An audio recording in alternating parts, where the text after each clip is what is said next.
स्नेहीजनों, श्री हरि कृपा। क्या हम और आप अलग अलग उपासना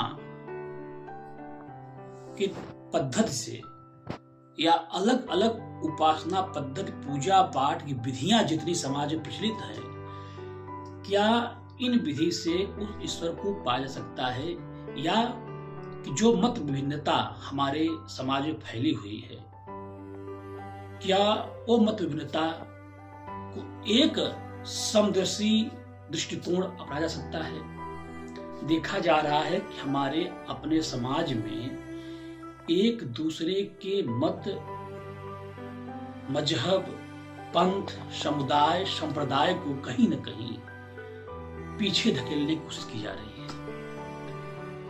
सब अपने आप को एक दूसरे से बड़ा बनाने पर तुले हुए हैं। सबका कहना अपना अपना यही माना जा रहा है, ज्यादातर लोगों का। कुछ लोग को उसमें हटा दिया जाए कि हमारा ही धर्म बड़ा, बाकी सबका छोटा। हमारे अनुयायी, हमारे मत, हमारे पूजा पाठ की विधि, हमारी उपासना, हमारी क्रिया पद्धति। तो मित्रों, क्या यह लड़ाई, यह उन्माद, ये सही प्रतीत होता है? देखा जाए सार्थक दृष्टिकोण और साम्यता के आधार पे तो ये निराधार बकवास है। इसमें कुछ भी आधार ही नहीं है। जिस प्रकार से हमारे जितने भी जीवधारी हैं, सबकी भूख की इच्छा, जब भूख होती है, जठराग्नि की भूख होती है, तो सबकी भूख एक जैसी होती है। और उसकी तृप्ति, जठराग्नि की तृप्ति, जब कोई भोजन कर लेता है अपना अपना, जिसका जिस ढंग से भी है राशन, उस हिसाब से उसके बाद तृप्ति उसकी एक जैसी होती है। यहाँ पे भूख और तृप्ति सबकी एक समान है, किंतु बीच में जो भोजन का रुचि है, जो भोजन का स्वाद है, वो अपने अपने ढंग से है। अपने अपने रुचि, अपने अपने स्वाद, अपने अपने विधि से लोग अपना अपना भोजन ग्रहण कर लेते हैं। उसी प्रकार से हमारे समाज में जितने भी धर्म के मानने वाले हैं, जितने भी प्रकार के हैं, उनकी उपासना पद्धति भले अलग अलग है, क्योंकि सबकी ईश्वरीय भूख, ईश्वरीय चाहत, आत्मीय शांति, मन की शांति एक जैसी है। और उस परमेश्वर के आदर, सम्मान, उपासना, भक्ति करने के बाद सबकी तृप्ति एक जैसी होती है। लेकिन उपासना की विधियां अलग अलग हैं। जैसे भोजन अपने अपने रुचि के अनुसार, उसी प्रकार से उपासना अपने अपने रुचि के अनुसार। जैसे किसी सागर या किसी नदी के पास जाने के लिए अनेक रास्ते हो सकते हैं। विभिन्न रास्तों से जाने के बावजूद हम लोग उसी मंजिल की ओर प्राप्त होते हैं, उसी मंजिल को पाते हैं।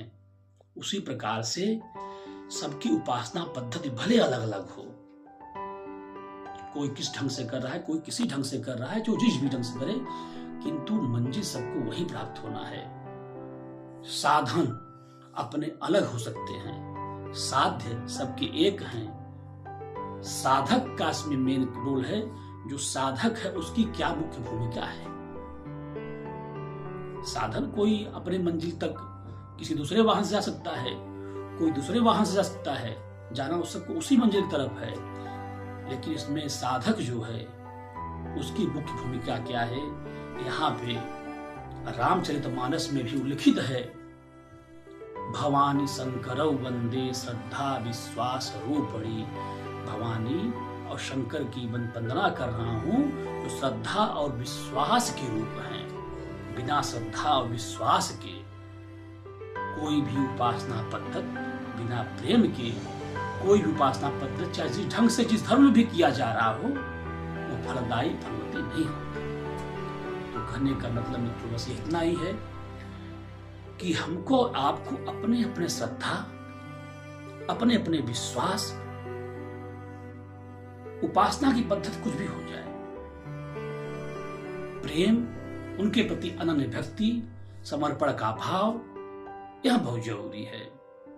जैसे कबीर दास जी भी कहते हैं, जिन खोजा तिन पाइया गहरे पानी पैठ। आपको कहीं ना कहीं जिसे आप खोज रहे हैं उसे आप पा सकते हैं, बस गहरे पानी बैठना पड़ेगा, अपने अंतः मन में उतरना पड़ेगा, अपने अंतःकरण में उतरना पड़ेगा, तो वह ईश्वर अपने आप मिल जाता है। तो मित्रों, इस प्रकार से हमारे आपके बीच में जो ये उलझना है, यह अगर थोड़ा बहुत भी कहीं किंचित मात्र में संदेह है तो ये संदेह निराधार है और इससे निकलना चाहिए। फिलहाल शेष इतना ही, और ईश्वर सबके मंगल कामना करते हैं। ईश्वर सबका भला करे, हम सबको बुद्धि दे। शेष हरि कृपा।